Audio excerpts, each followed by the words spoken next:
And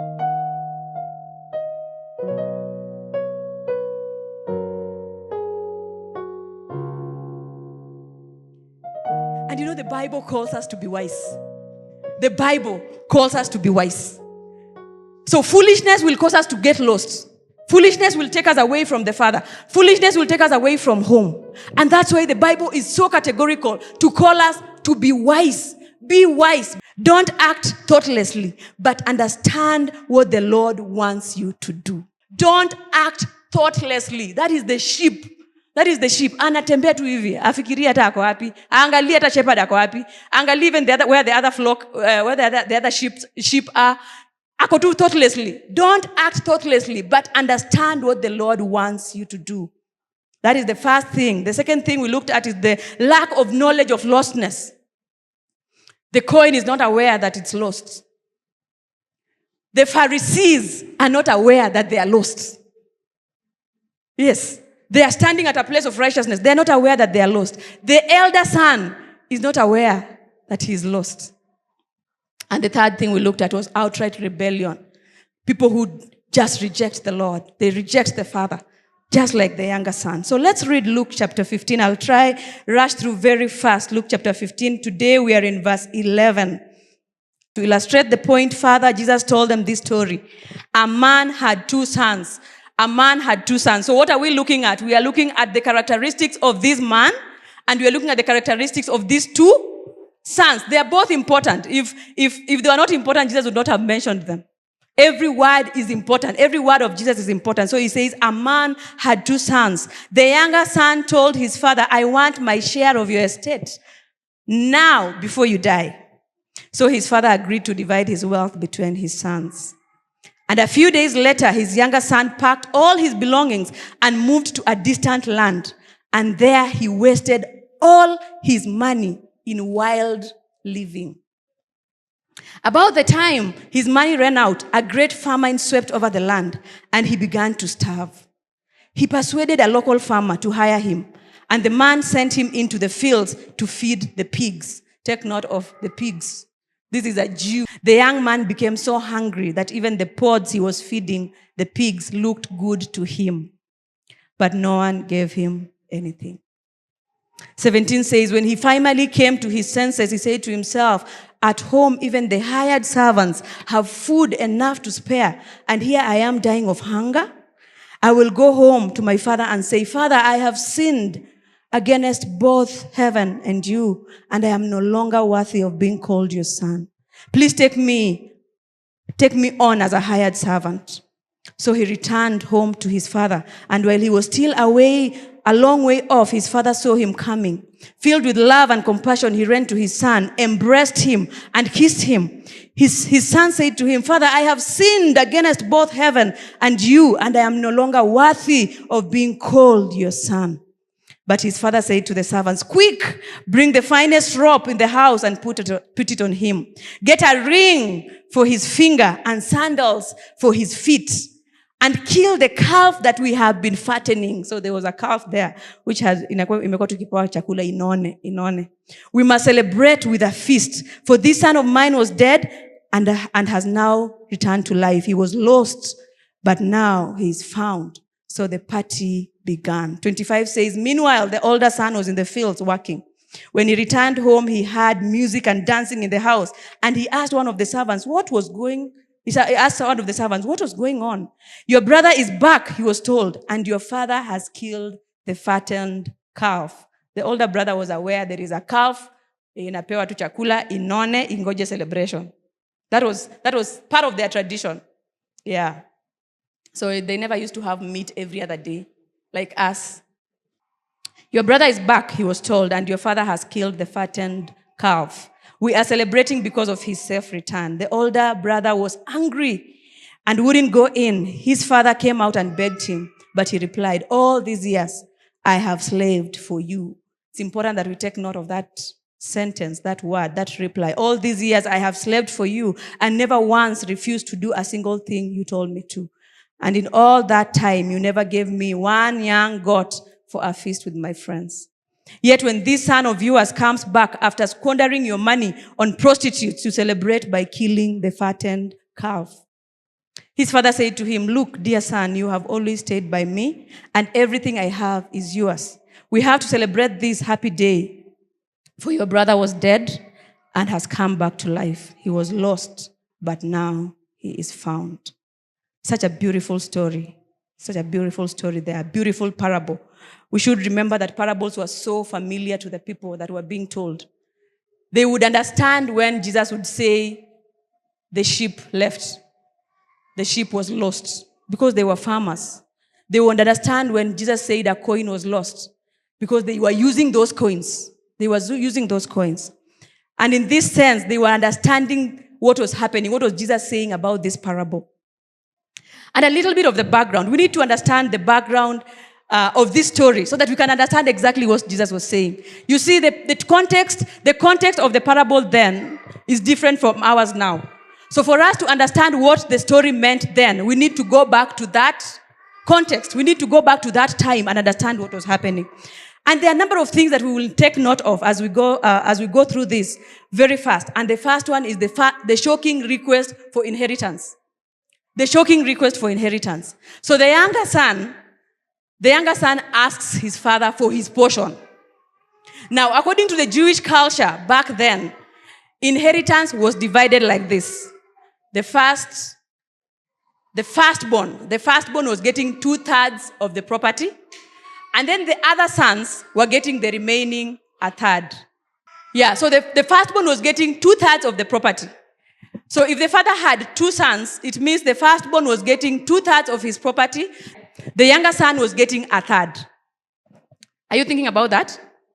That is the first thing about inheritance in that culture. The next thing was, you would only inherit when your father is dead. Yes. When your father passes on, that's when you get the inheritance. So the culture, the people who are listening to Jesus are listening to this story and they are thinking, so it's the younger son who is requesting for his inheritance, yet inheritance yake ndondogo. That is the first thing. Inheritance yake ndondogo. The other one is getting 2/3, he's getting 1/3. So if these cows were 9, he's getting 3 of the cows. The older brother is getting 6. Tamani ya nini? Wendo ukona kidogo, mbona ukona tama? I mean. But now the other shocking thing, again for the people who are listening, was he's asking for his inheritance. So he's like trying to tell the father, I can't wait for your death. I am tired of waiting for you to die. Yes, I need you to give me my inheritance now so that I go. So this son really doesn't care about his father. This was deeply insulting and dishonoring to the father. In many families in that culture, such a request could lead to a son being rejected or cut off. Yeah, the son is just rejected because the father is still alive, so he can decide, okay, I will not give you my inheritance. Instead, I'll throw you out. You become one of the slaves.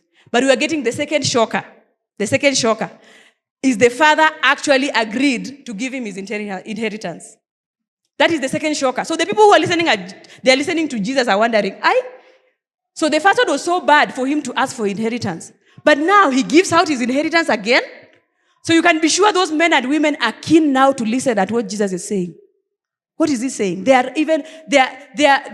might even be now getting annoyed with this younger son. Instead of punishing him or driving him away, the father divided his property and gave his younger son his share. What does this tell us about God? Remember, the heart of the father in this parable represents the heart of God. That God will allow us to go our way, even when we insult him. God is not like our parents. He will not beat us up and tell you, fix your life. Sit here. He will not crack a whip. He will not pick a slippers and beat you up. No, he will allow you to take your inheritance and go away. Even when he knows that where you are going, you might actually fail. Why? Because we have God's sovereignty and human responsibility.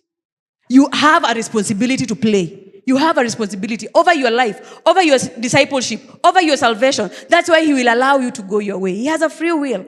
God does not force his love on anyone. On anyone. That again calls us for wisdom, for us to be wise. For us to be wise. For us to be wise and to be very careful. It calls us again to work out our salvation with fear and trembling. So it says in verse 13, a few days later, his younger son packed all his belongings and moved to a distant land. And I kept thinking, so if he had been given a portion of land, ameuza, amepata abaya. So ameuza his portion, amepata pesa, ameuzia stranger. So there is a stranger in the home. Ameuziwa hii kashamba. Vita za mashamba mnazijua? Mnajua vita za mashamba? You know, you're usually even told, even in our context, unaambiwanga, this is family land, you can develop it, you can do whatever you want, but you cannot sell it. Rachel? Is that what usually happens? Yeah, you're told this is a central land, you can't sell it. You can do anything you want here, you can build houses and collect rent from them, but you can't sell. This one has audacity. He even sells the land. In fact, in that culture, it was worse, because kids never even used to go away. Says at least we can go and buy land somewhere else. Kids never used to go away. So it was more insulting than the telling the father to die. So he has told the father to die, but he goes ahead and sells the land to a total stranger, and he carries this money. And Jesus is also very keen to say he moved to a distant land. And that is how far we go when we fall off from grace. That's how far we go. At this point, there's a depth of misery already built in the story. Even before the son leaves. Even before we see the son, even before we see the life of the son where he has gone, there's already a problem. There's already a problem. He has abused his sonship here at home. He has abused his father. He has sold the land. He has sold the inheritance. He has gone away. And he has not just gone to the auntie. He has gone very far off. And what happens next? Now we catch the son in a distant land. To a distant land. And there he wasted all his money in wild living. I even think that's why he went far. No, mtu asimukontrol. Mtu asimukontrol. Again, control is only here in community. Hapa ndo unawekewanga. No, you can't do this. You can't do that. You can't do that. So when you run away from community, when you run away from your father, you go where there is no control. You just waste your life. You waste your life. So this guy has gone the farthest he can, and he's enjoying his father's wealth shamelessly in a foreign land. About this time, his money ran out, and a great famine swept over the land, and he began to starve.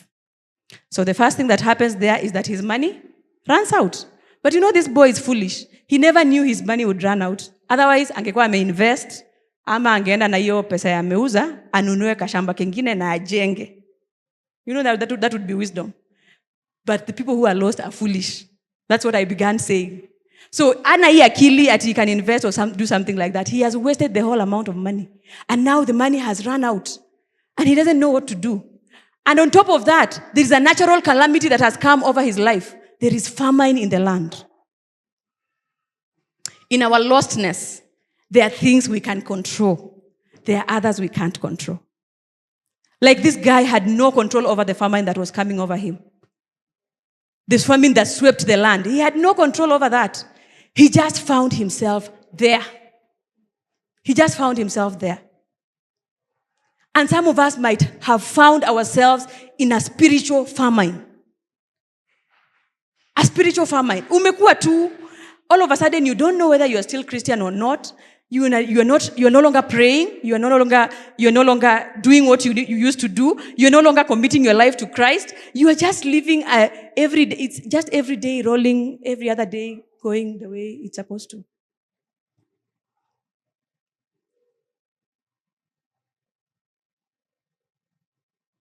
That famine should bring you home. That famine should bring you home.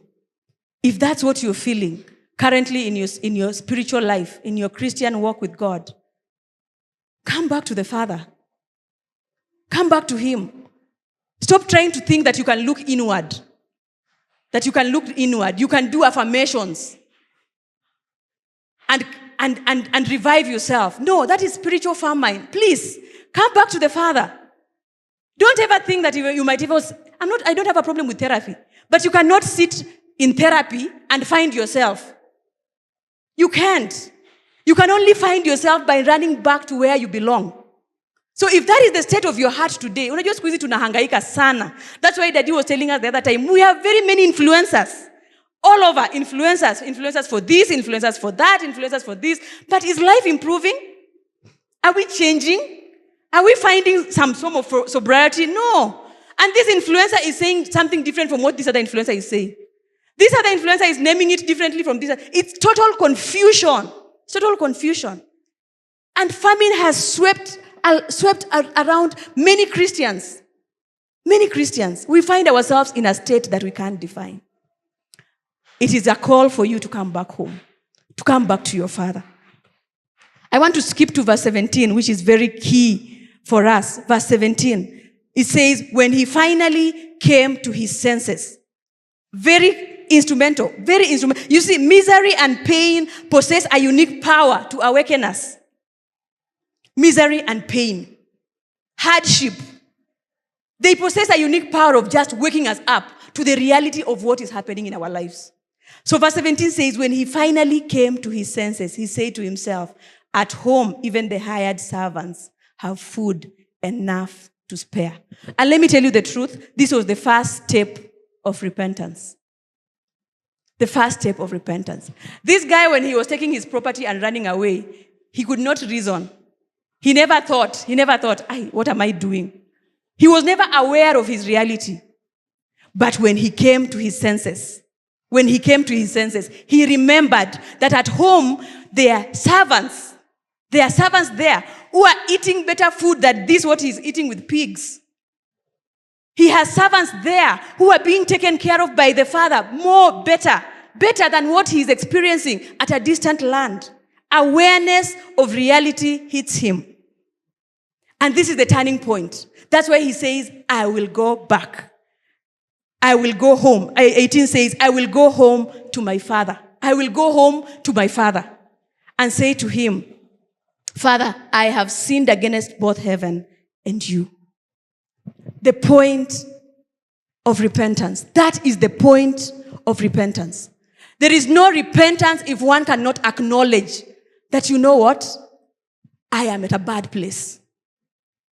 Provided you are still thinking about how you can make the pig's pen, the places of the pig, how you can make it look better, provided you are still thinking, I can do 1, 2, 3, 4, I can do 5, 6, to make this place a bit better. I can pick some of these pods and make a bed here. Provided you are still thinking that way, you have not come to the place of reality. You have not come to the point of repentance. You need to acknowledge, you need to see things clearly. Reality needs to hit you so that you can see that the decisions that I made back then are now catching up with me. They were not right. Repentance has to happen from somebody seeing it themselves. You have to see it yourself. You have to see your lostness yourself. You have to see it. So even in our evangelism, we are not going to look for numbers. We're not going out there to look for numbers. 55 people came to Christ. No. The question is, how many of those 55 actually saw their lostness? How many? Are you able to bring them there? Are you able to bring them there to a point by where they can see, by the way, I'm in a bad place. I need to go back to the Father. Because provided churches, we are just doing numbers of the people who gave their lives to Christ, there is no evangelism that is happening, friends. Huyo mtu amekuja sababu uliinsist. Akubali Yesu. Because you want to count a number. So uliinsist. Akasema sawa, let me do it so that this pastor can just go. So that they can stop following me. Repentance hasn't happened. And I need us to take note that of the three parables, Jesus adds something. I don't know whether we can quickly just look at that. Of the three parables, there is something which Jesus adds everywhere. He says,